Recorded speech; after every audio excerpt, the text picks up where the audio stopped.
When I share my story, it's about more than building an inspirational space for artists. I represent the creative spirit of the nation, the Choctaw Nation. I am our past. I am our present. I am our future. I am all of us. When we share, we become one. Because our stories make us more. Stories keep our culture alive. See them and share them at togetherwe'remore.com.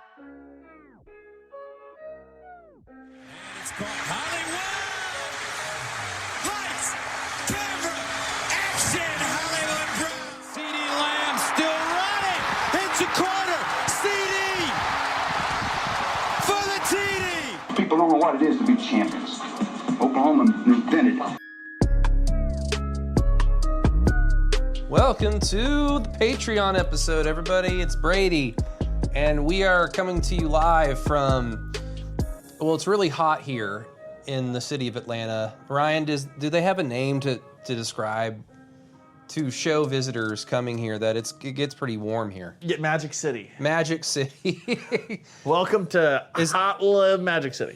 Aren't there some chicken wings that are inspired by one Mr. Lou Williams, formerly of the LA Clippers? Yeah, lemon pepper Lou. Yeah, those are at the Hotlanta strip club. Oh, sorry, I got those mixed up. Oh, yes. Hotlanta. Yes. Home of the Braves. The Braves. Ryan. Well, not really. It's Cobb County, but well, this is America. This is the home of the Brave. Oh, do Braves fans do that during the national anthem? They just, you know how Dallas Stars fans just yell "Stars" and sound like absolute morons? Braves fans just it doesn't really blend anywhere because they just yell Braves, but it just sounds like the anthem's crescendoing because the singers, try to woo. That's why I don't sing people. Well, yeah. Well, and then they're like, yeah, woo, and then they watch a team lose. For those that don't know, it's Ryan Chapman of SoonersOnSI. 107.7 The Franchise Morning Show, which, if you've been listening this week as the whole of the entire South has descended upon the city of Atlanta for the SEC Media Days, if you've been listening to The Franchise, you then already know that Ryan is doing radio from my hotel room. We don't need to get too far in the weeds. People aren't interested in that, but my boss didn't book the booth! Oh, Randy, you son of a... We were walking around the second floor of the College Football Hall of Fame on Monday. We were looking at so many empty tables. We don't need to name them, but there were some stations and publications that had tables, and Ryan's lugging his luggage all the way around twice. And the franchise didn't get a table, but you get a hotel room key card. And unfortunately, my fiance has to listen to your sports show. And it's a bad show. That's the thing is when you travel to do, remote radio, you don't have speakers with you.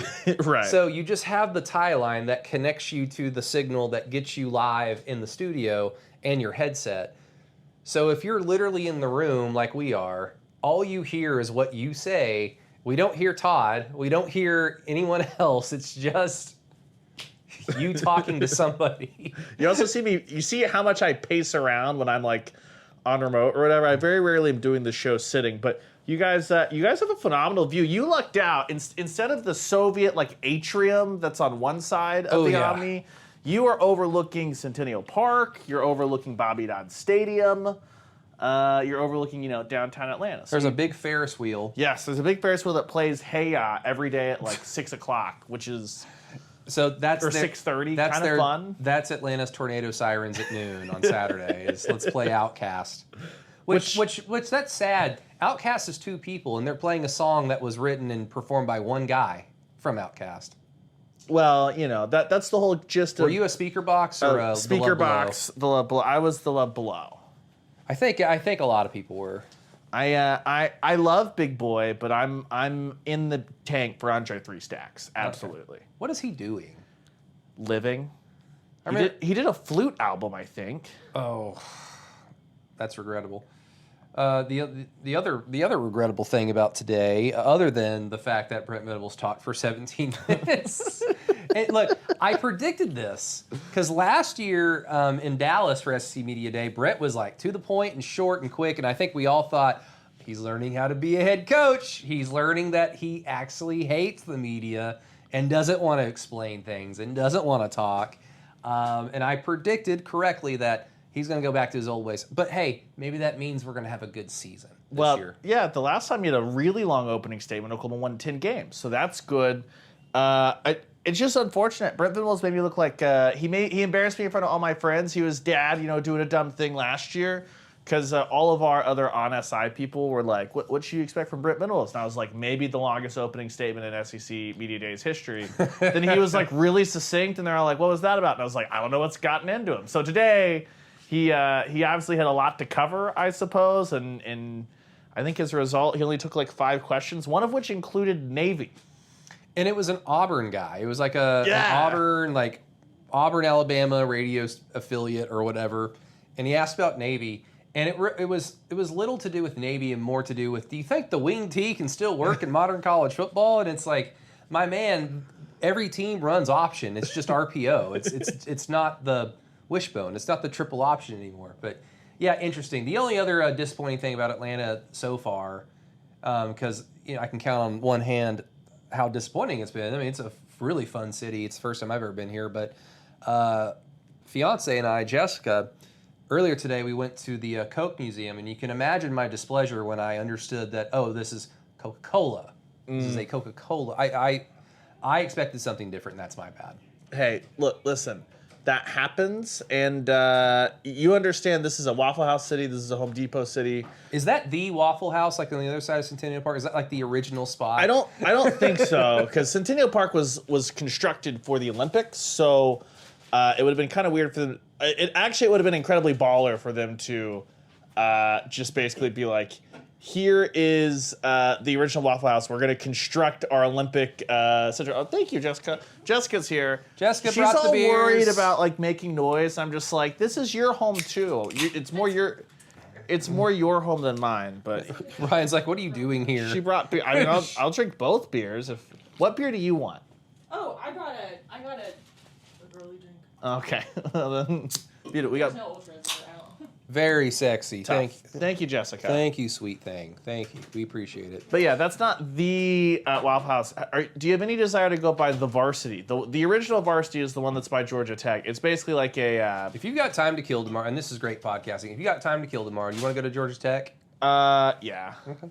Let's do it. I haven't been in a hot minute. I can see it from here. Yeah, the Varsity over there, it's like chili cheese dogs. They yell at you. Not like a Dick's Last Resort type thing, but... I need to go pay my respects to Tashard Choice. Yes. A great Sooner. He left under good terms, and we love Tashard Choice, even though he's a Longhorn. Is he still at Texas, or did he get the Cowboys job? Didn't he get the Cowboys job? No, because DeMarco Murray didn't get it, and that really pissed me off. If you're not all aware, everybody, it's a pretty free-flowy Patreon episode. I don't know if I'm going to be able to make the Thursday episode. I've got some obligations. I might be able to make it just depending on when Peyton and Burton and Allen are able to join. Oh, he's in Detroit. I'm an idiot. Oh. He's part of the squad with the Lions. Oh, nice. Good. Well, I like Tashard even more. Get the hell out of Austin. But I am here from Atlanta because of my job with Visit Norman. All the cities of the SEC have an organization called the Cities of the SEC, where we represent the cities of the SEC. So we're just down there at the Hall of Fame, where all the media and the fans are, handing out swag and talking about our towns to anyone that is interested, which, not that many, but, just enough to justify the presence and to also have a presence here. And I hear you had a notable member of the media swing by your booth, though. A notable one? Yeah. Oh, she was just right in front of us. Well, Laura Rutledge was within 20 yards of Brady's booth while he was working it, and we're going to count that as swinging by the booth. She almost took a luggage tag. Like the swag that I brought for Visit Norman was a luggage tag. She almost took that one. And it was going to be very awkward because, so my boss asked me, if anyone takes a piece of our swag, ask if you can snap a photo of them. And I did that for about 10 people. And 7 of them were women. And the women, every single one of them, when I asked them, do you mind if I snap a picture of you? They all kind of were hesitant for a split second. And I would quickly say, I work for Visit Norman. And they're like, oh. And I was like, if Laura Rutledge picks up that piece of swag, and I ask her, "May I please take a photo of you? I swear to God, I mean you no harm. This is my professional phone. I swear. Please don't hurt me." Did it ever cross your mind to maybe invert the, hey, I work for Visit Norman, this is part of our promotional stuff, do you care if I take photos of you or a picture of you because we're doing a big thing on SC Media? Did it ever occur to you that maybe if you like flip that, it would be less creepy and maybe that's why security guards followed us back up to your room today? Well, I'm just creepy. So that's that's fair. the unfortunate We thing. know this. Yeah. But it's been fun to be back somewhat in, I guess, media sphere. You were beside me for the entire Brent podium presser. We were there. We aged. 17 minutes. We were 17 minutes wiser. But yeah, again, free flowy episode for you guys, for your patience, because we decided not to do the Tuesday pod since Brent wasn't going to talk until today, being Wednesday. But we got to see John Mateer, R. Mason Thomas wearing some white Air Force Ones with the Grease logo on it. So I guess the kids like Grease now. And Robert Spears Jennings. Ryan, you were in the thick of things. Yes. I guess the big revelation from today is that Giovanni Gibson's out of the boot. And I'm going to be honest. Not Louisiana. Oh, yeah, that's true. Not out of the boot of that is known as Louisiana. Out of the boot that he was wearing because his leg exploded. Yes, yeah. I'll try to, I don't want to mischaracterize how Britt Venables talked about it. Obviously, the injury update thing has become a bit of a running gag within the fan base as far as, oh, this guy feels like he's getting closer, stuff like that, and then he just never plays. And so Brent was trying to be like, look, guys, I'm not trying to be evasive or whatever. I'm just giving you the updates that I have. And so he was like, he's obviously not full speed, but there are levels to the rehab process. I'm sure everybody knows this, but Brent was very keen to underline. There's is he doing individual stuff? He's doing light contact. He's doing team stuff. And we have to resurrect him. Yeah. He's been dead Is for he 4 dead? months. So Venables gave the quote that he would be back for the season. That was all the way back in the Crimson Combine postgame. Now, this is something that Bob Prisbillo and I have talked about a ton ad nauseum on radio. It's what does back for the season mean? Does it mean cleared for practice by week 1, and then it takes him 5 weeks to ramp back up into full football shape? Does it mean he's ready to go day 1 of fall camp? Because those are two very different things, right? He told Stoya at the Destin meetings last month that he would be. He said someone would be ready by day 1, and I remember in our group chat I kind of shit on it. I'm like, don't, Brent, after last year, don't be talking about definitive dates. But right. I'm pretty sure it was Gibson. Yeah. Not Jaden, but yeah, Giovanni. Giovanni, yeah, there are too many Gibsons. And so Brent is still confident that he's on schedule. And when that was the first injury we asked about, and trust me, we all got together ahead of time. We were all compiling all the names. Eli Bowen, obviously one of those guys. Just the last checkup on Logan Hallen, Heath Ozida, Jaden Jackson. Those guys were the ones that had the shoulder cleanups that missed all of spring practice. Not that anyone's heard anything, but it was just this thing's gone so sideways last year. Let's just triple check that they're all healthy starting. So because of that, Brent was basically I'm not going to do a bunch of the injury updates, and he claims that when they're all full go, stuff like that, he'll give that information to us. So typically that takes the form of the first press conference of fall camp. Usually he'll do his opening statement, be like, by the way, here's some injury updates, blah, blah, blah, blah, blah. So I can't rattle down boom, boom, boom, boom, boom, because after the Giovanni Gibson one, it was kind of established that I'm not answering individual injury questions. So he did talk about Jonathan Gress, the new head of performance, head of training, who came over after 7 years with the Saints, 6 of those as their it was a weird title, head to path to recovery or something like that. And so Venables talked about he does not make that hire, but he is looped in on the hiring process. And as with everybody, nobody reports on the medical side to the head coach. Duh.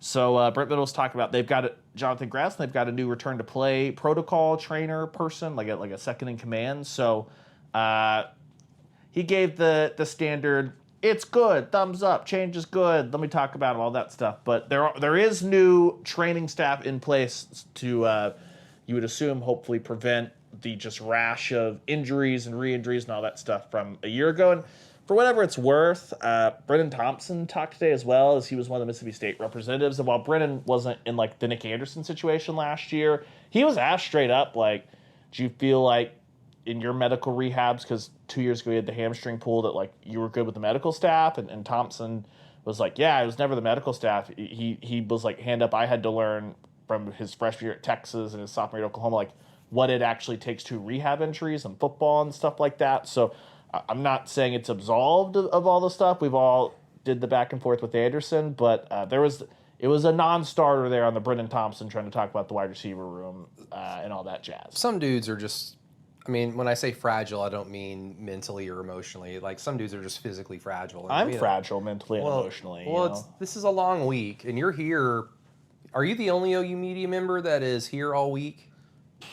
Like, Trammell got in late. Yeah, Tram got in Eddie late. Eddie and George didn't get here until today. Jesse flew in on Monday. So Jesse, Parker Thune, and Brandon Drum, they arrived on Monday, but I came Sunday night. They arrived like Monday after like the first press conference. Yeah. They just missed Sankey pretty much. Well, I mean, I don't know how deep we want to get into the medical staff conversation, because I'll be honest, I don't understand why anyone is having these conversations. Or like, I understand, like, from y'all's standpoint, it's a talking point.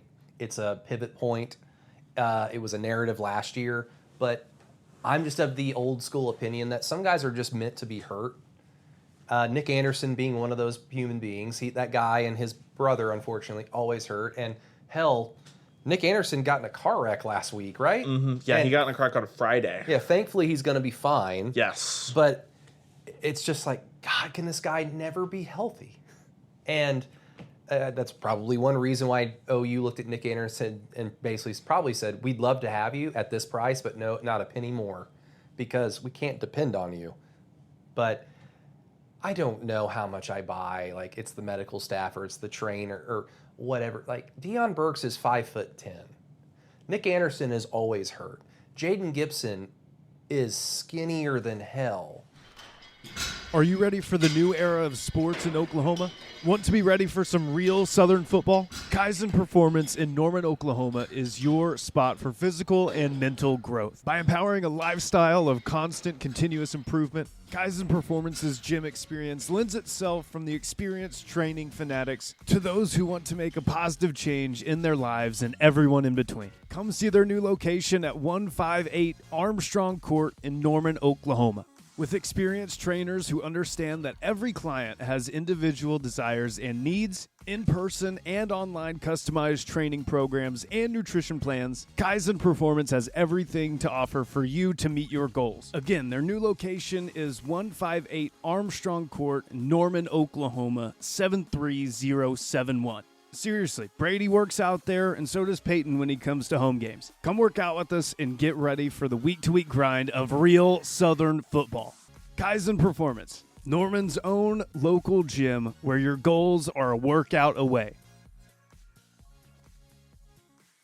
It's also, but for Gibson, it was like Jaden Gibson. It was a patellar tendon, which is not a... Yeah. That is an injury. Thunder fans probably remember this. If you went through the Robertson of it all, that was an injury that it's very like touch and go of like, hey, you never know. Sometimes it ends up being okay. Sometimes it ends up being an absolute disaster of a rehab. Giovanni Gibson was a broken leg getting rolled up on. Like, we'll see on the return to play stuff, but that's one of those things that's just like players, teams can be snake bit. And OU last year, I think in any other era past, if players had social media, if they had the ability to basically communicate their thoughts, I think 2009 you might have had some similar storylines come out of that team, because everybody on that team got hurt. And I bet some people probably didn't like the medical staff and the way that they asked them to or forced them to rehab, because all these players want to get back onto the field and they all think that they're God and they can get through anything and work. Like, hey, you tore your pec muscles, so no chest workouts, and the next day they're doing bench press. Like, they're wired different. So it exists. It's a thing.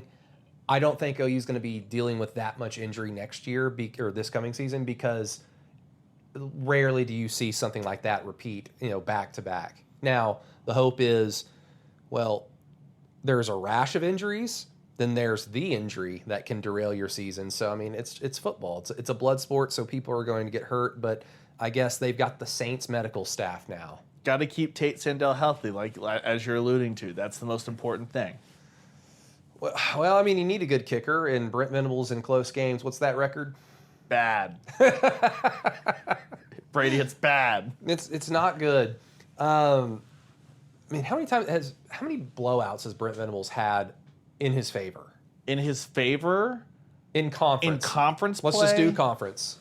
I know the score didn't end up looking like blowout, but that Kansas game that was like the must-win game of year one. I left in the third quarter with the full confidence the game was over. Yeah. Kansas made it look pretty. TCU at the end, or at the very, very end of 2023, they beat the hell out of Iowa State that year.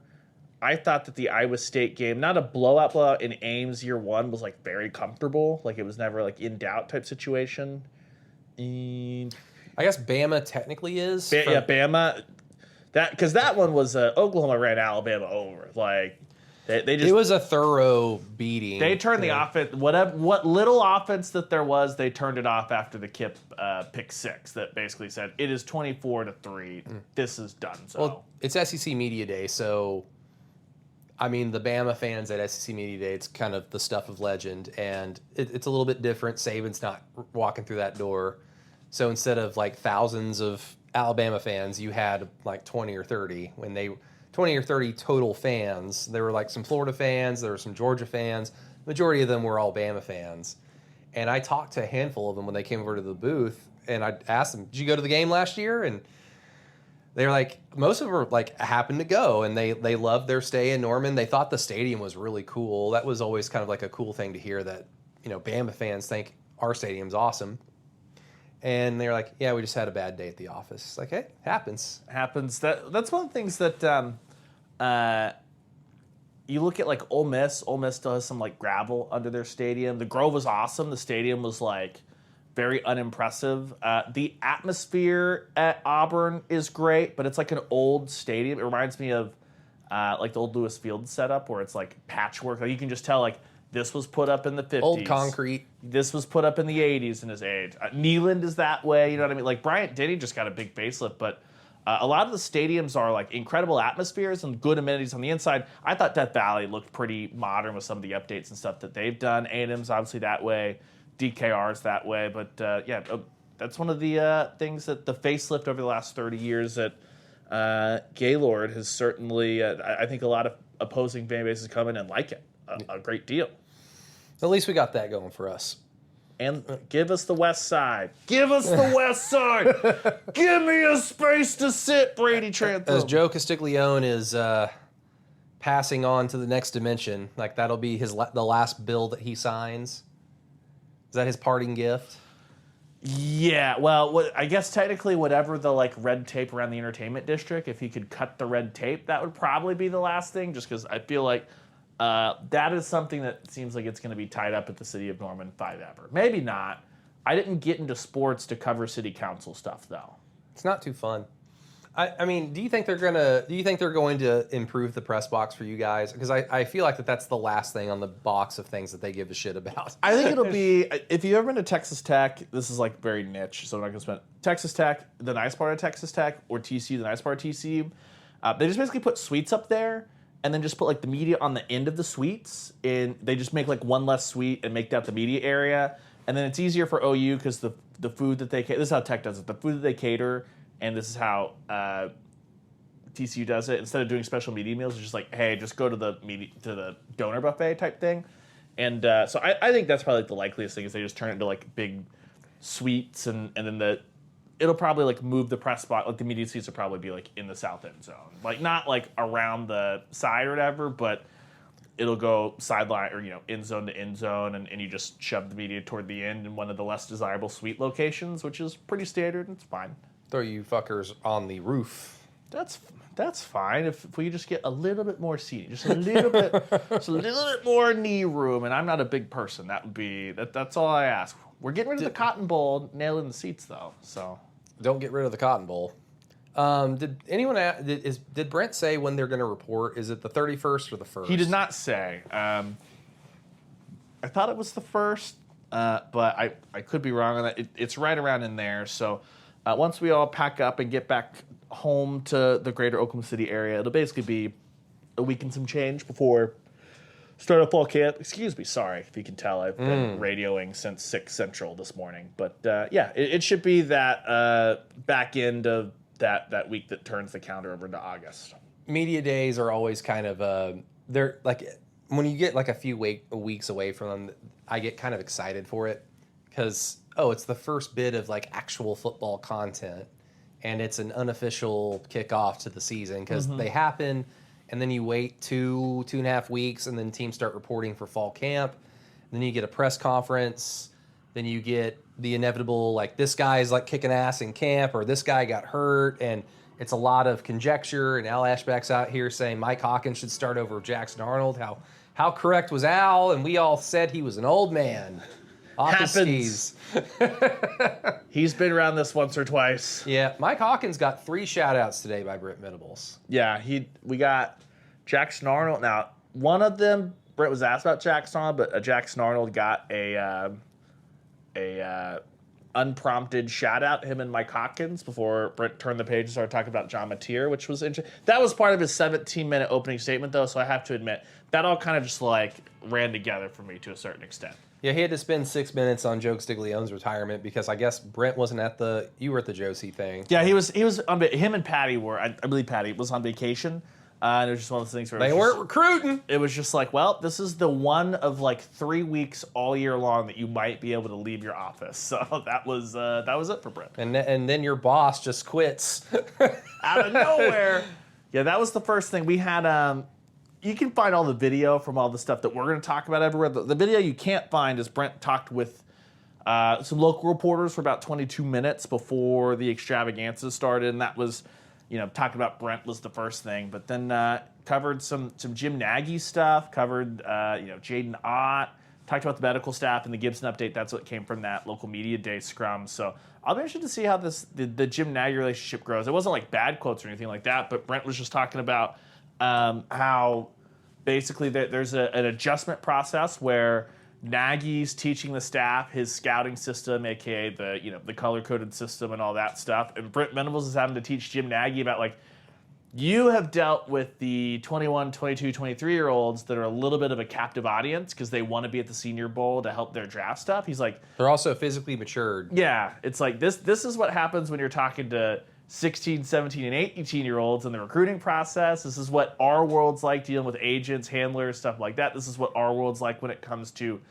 sometimes you have to like talk to this kid so that he didn't say this explicitly, but it was like sometimes you kind of have to recruit this kid so that 2 years later when another kid comes through that school that's a super duper, what's the uber blue chip super soldier thing that Ketchum made up?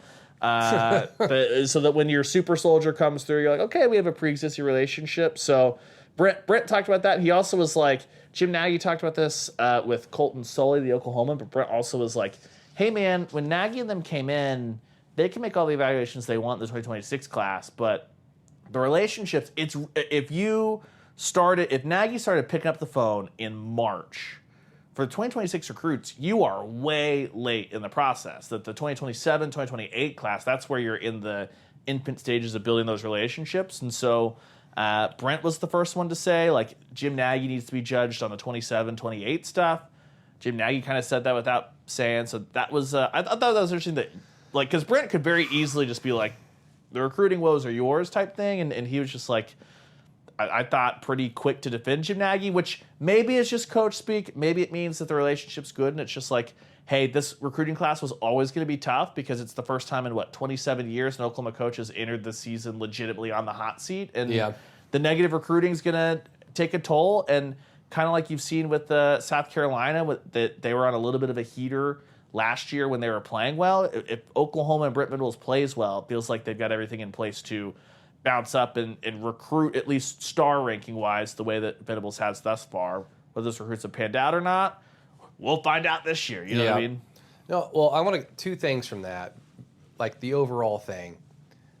Nagy teaching Brent's basically how he looks at talent, scouts it, and evaluates it, and then Brent basically giving him the lay of the land of how to recruit the 17-year-old child trying to become a man.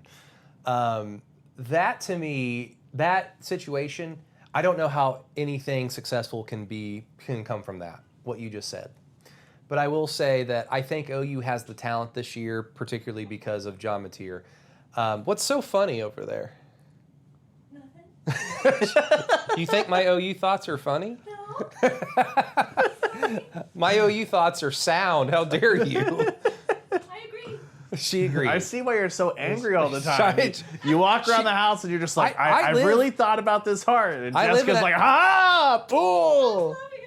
I live in a house where my genius isn't appreciated. No, I think OU has the talent on the field, particularly because they have John Mateer, to bridge themselves to a place where all that kind of internal discussion and getting on the same page can eventually happen. It's not going to happen today. It hasn't happened already. But at some point, they'll be more on the same page than they already are now. They have the talent to bridge them to that, because if I didn't think they had the talent, there would be no Brent Venables next year after this season, because he would undoubtedly get fired. And then Jim Nagy is probably heavily involved with hiring the next head coach, someone that he wouldn't have to really explain much to. So you know what I mean? So that, it makes me feel uncomfortable as an OU fan to know that, because I know Brent has, even today he got asked about Nagy and that, they're on the same page and it's been a great working relationship, and he's got respect for Nagy and they go back years before he was ever with the Senior Bowl. And I like that and I understand all that, but that's just what he's saying to the public. So I don't know, this internal, I don't even want to say struggle, but it's a struggle to get on the same page. I just don't know how something successful can come from that. You want me to lay out the path for it being successful? Sure.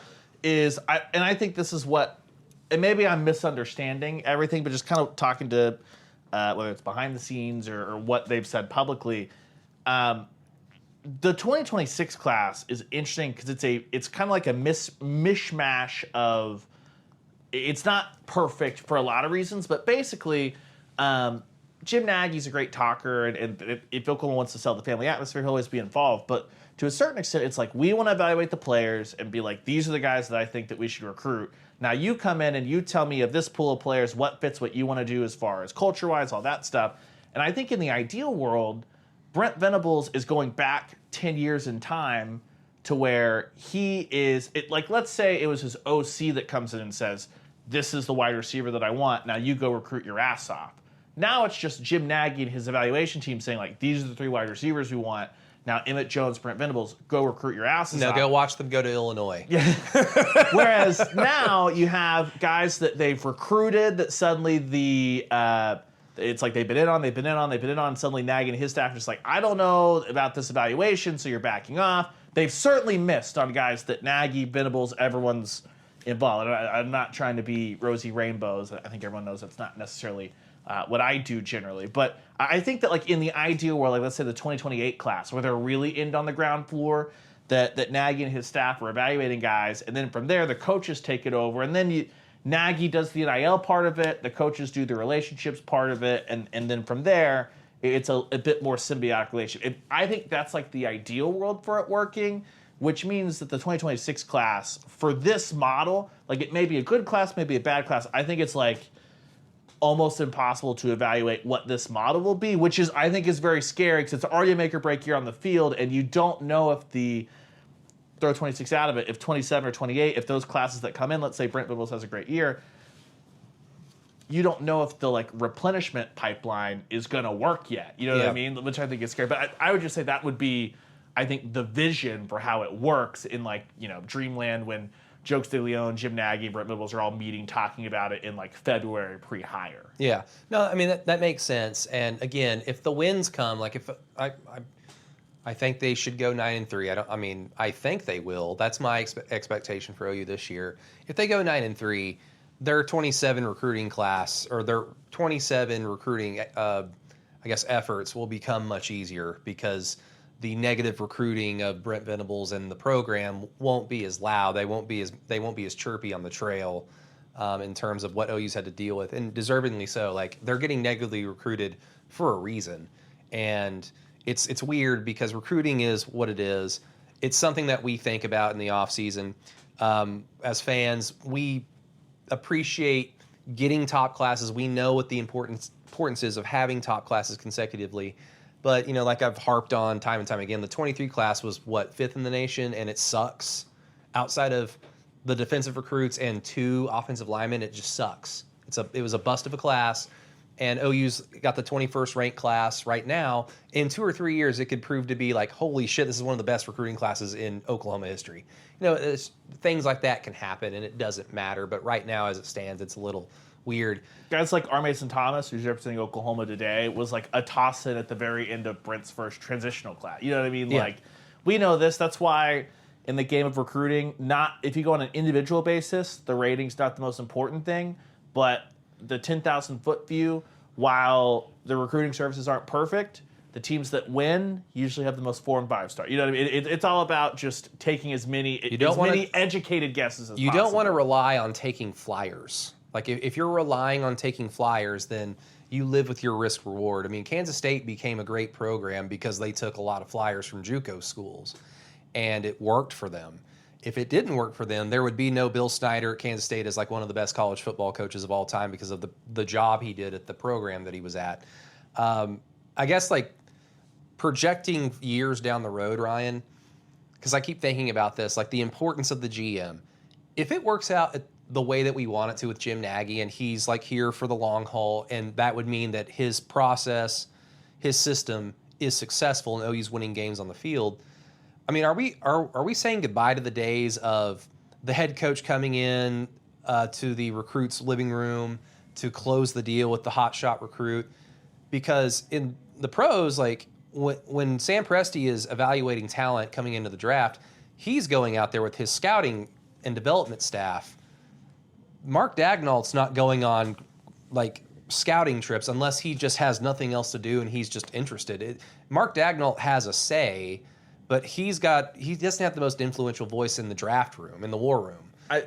I think that, and because like if the way that they are going to recruit is according to Jim Nagy's like understanding of evaluating and scouting talent, then are these front office folks going to be out on the recruiting trail and the coaches are just, you will coach them when, like the guys that we hand you, you coach them. That's your job. I think the scouts will be the most visible people, but I think it'll be, I like in college football is actually closest to European soccer, I think, of all the sports models right now, just because there's big dogs and there's some rules in place, but they're not really rules that will let people elevate and fall unless you just got like a ton of money. But usually what you get, now coaching staffs are bigger in college football, but what you get is the scouting departments, they're called technical directors in soccer. They're the ones negotiating all that, like you say. And then what happens is the coach they put in the call, like, this is how I see you playing in my system, all that stuff. So I could absolutely see a world where, like, maybe Brent Venables isn't on the recruiting trail, like doing Friday night,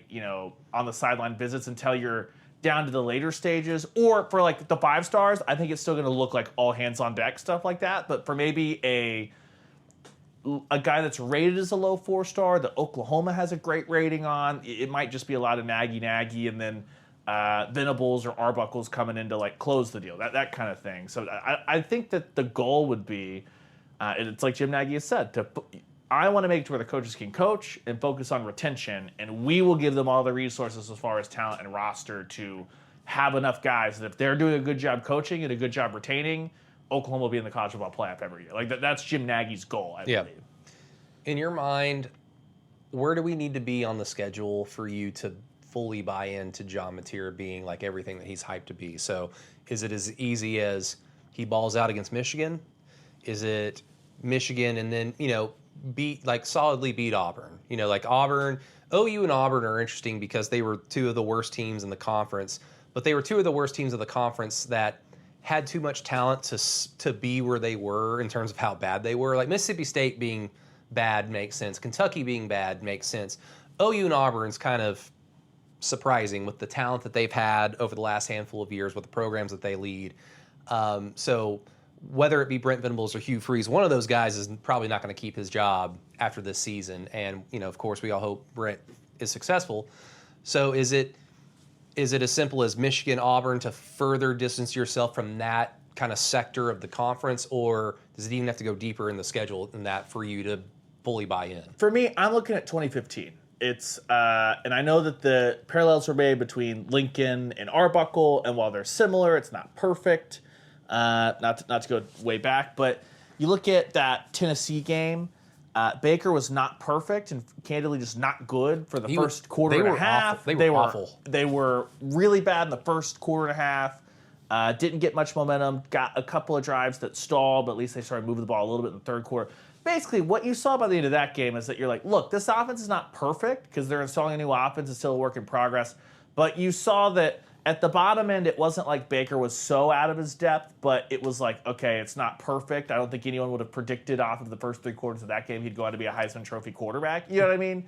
But by the end of it, you saw, okay, he can make the plays at this level. He has the toughness required in some of the goal line situations in the end of the fourth quarter, stuff like that. So I certainly think they need to beat Auburn. It doesn't have to be, I would say it doesn't, I would feel better if it's not like a walk-off situation, but it doesn't have to be more than like 7 or 10 points because I still think there's a lot of talent over there, even if I'm not buying that Auburn's going to be this big dark horse.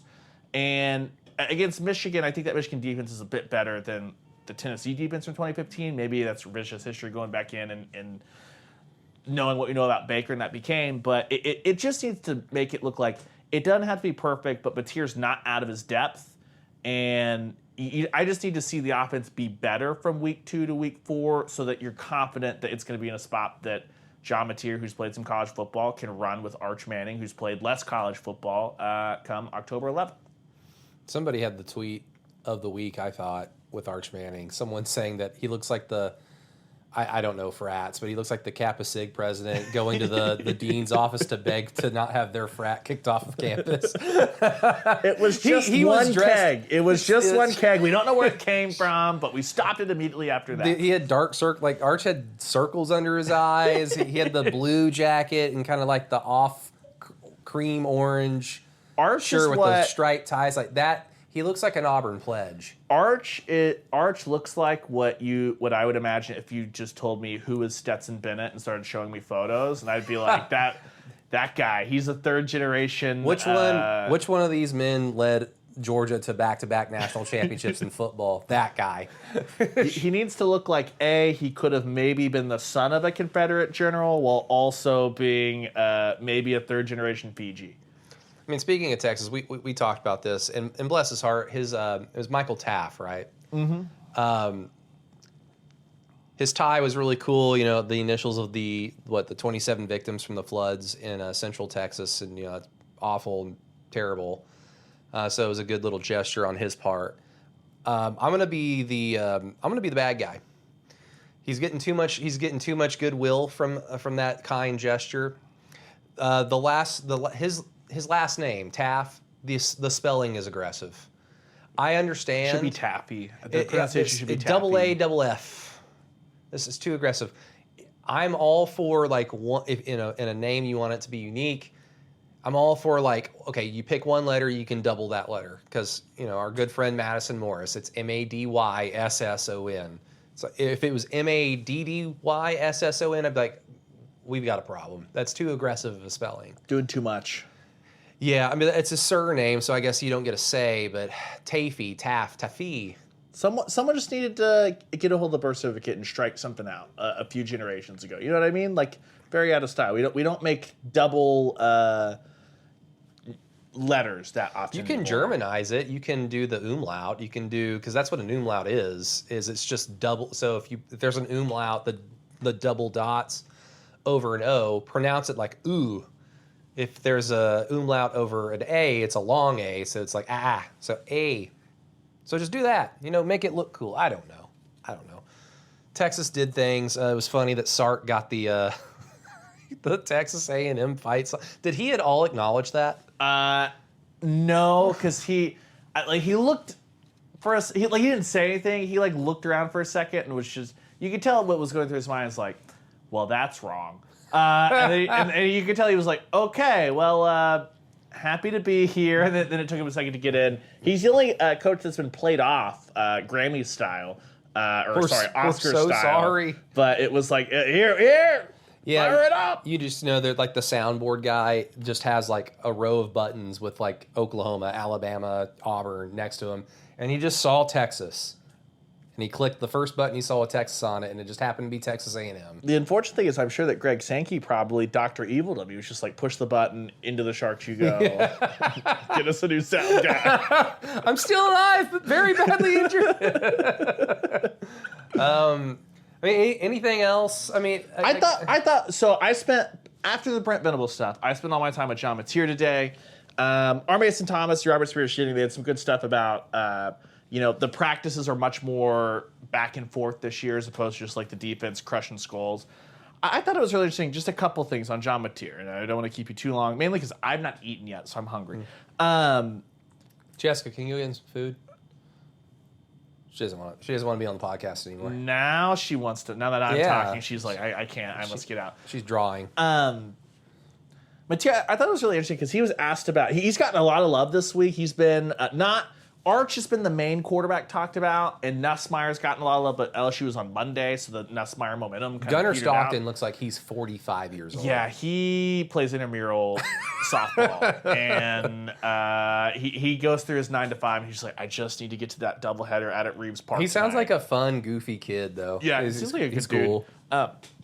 It was interesting. Mateer was asked about, like, hey, you're receiving a lot of attention. How do you deal with it? He's like, yeah, it's different. I was not a highly rated recruit.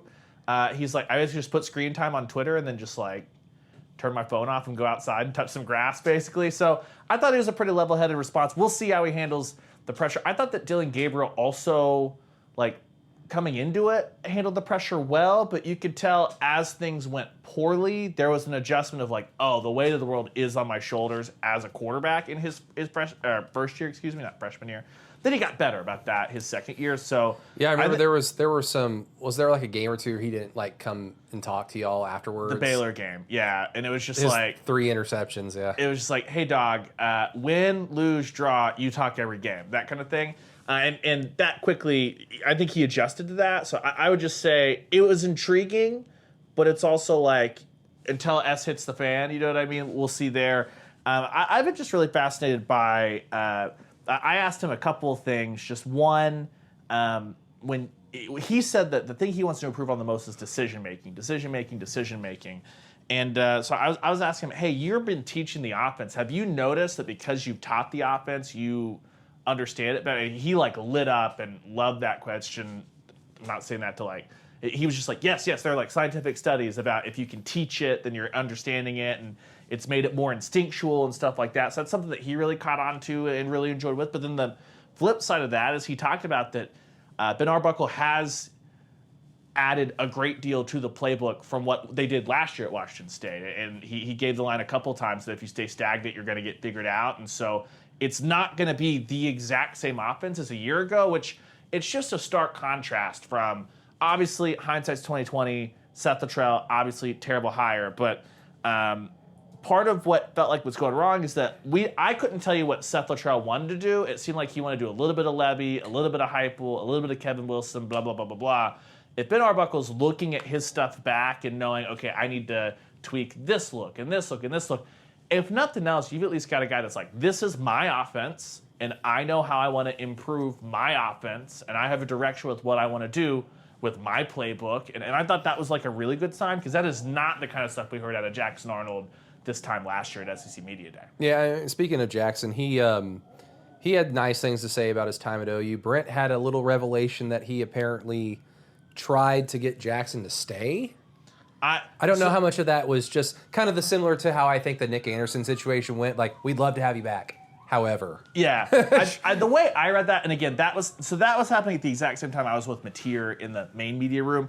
The way I read it was like, hey, roster building 101, if your backup quarterback has started basically a whole season, save 3 or 4 games, you're a better quarterback room if you have John Mateer with also Jackson Arnold and Michael Hawkins Jr. backing him up, as opposed to just Michael Hawkins Jr. and whomever. Jet New, you know what I mean? Nothing against Jet, but just a true freshman. I think it would be like we would be doing ourselves a disservice if we didn't at least be like, you can stay if you'd like, but I don't think the efforts were. Yeah. I don't think that Brent Venables was like doing the David Stone to see what can we do to keep you here in Norman. Yeah, we giggled about it yesterday, how Hugh Freeze talking about Jackson Arnold. Well, Hugh Freeze talking about God while also just getting absolutely schmammered for the second straight year at the hotel bar. Yeah, he was right next to us. He was there last night too. Oh my God! A little Atlanta two-step. Mar-a-Lago's finest. Club champion. No, he was. Hugh Freeze is, of course, asked about Jackson Arnold a lot, and Hugh said some things that kind of irked me, especially like when you're one of two coaches in this conference that lost to Brent Venables, you don't get to say we were bad. You don't get to fucking say anything about how bad we were. We fucking went into your house. That's apparently the hardest place to play in the AFCC, and we fucking Sooner Magicked your ass. So don't sit there and say that, oh, it's not Jackson Arnold's fault that he was bad last year. There's bad coordinator, bad plays, injuries, just bad system, blah, blah, blah. He essentially said stuff like that. And it's like, my man, some of that is true in that it played a large part in why we were overall bad and why Jackson was set up to somewhat fail. But Jackson Arnold just isn't good. And if he's good this year, it will surprise everybody on earth that paid attention. Because the other things Hugh Freeze would say is, so what are the things you need to, like, that you've been coaching up Jackson Arnold about, since you've had him since the portal? And he's like, yeah, well, we just have to keep harping on him you don't always have to make the big play. And in my mind, I'm like, the guy hasn't fucking changed. He's going to be dropping the football on the ground. He's just looking downfield, getting hit, no pocket awareness, great athlete, unable to use it because he has no idea what's going on around him. Looks like he has a thicker neck, though. That was my big takeaway from the Jackson. I go to media days for very different things, obviously. No, that all stuck out to me, too. I also thought, like, the missing piece of it was, like, as much as Hugh Freeze, and Hugh's not wrong that there's a lot of stuff around Jackson, look at his offensive line, look at his receivers, all that stuff. The other side of that was, like, but you lost. Yeah. I was like, you basically like to his backup. Yeah. You were like, this is the tire fire that Jackson had to deal with, and we couldn't beat that tire fire. Yeah, we couldn't beat that tire fire, and he was watching on the sideline. Yeah. You should have got Michael Hawkins. Telling Peyton Thorne, I called an RPO, but you just have to know that, like, even though I called the RPO, if you get to look to pass, just hand it off. Hugh Freeze is he's not a good coach. I have my reservations about Brent. The jury is still out. I do have my hopes, and I think they'll go 9-3, and I think that more than saves his job. That puts him back into, at least with me, that would put him back into a realm of, okay, I'm ready to hope again, despite my, better judgment based on what I've seen. That puts him on the, I know they put him on the Tennessee, South Carolina, Ole Miss spectrum of, like, it depends who you lost to, how you lost, but you might be on the right side or the wrong side of the cut line if you're at 9-3. Yeah. With this schedule. Well, I mean, Ryan, you need to go eat. Anything else you wanted to add? We can't. I mean, Navy was asked about today. Yeah, the Auburn guy.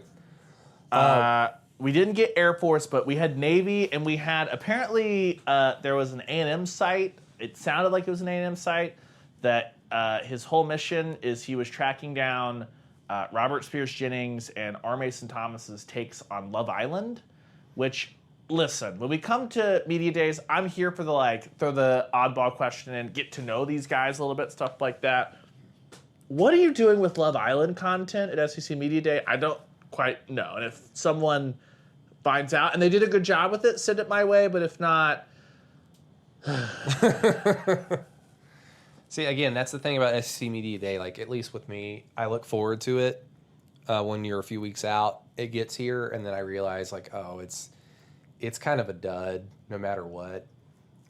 Because then you have, like, a few weeks of nothing. Yeah. If this led right, if they went into fall camp, awesome. Like, next week, that'd be great, but that's not how it works out. But, Ryan, go eat, man. Thanks for stopping by. And happy to do it. You'll be here in 12 hours in the same room. Yay.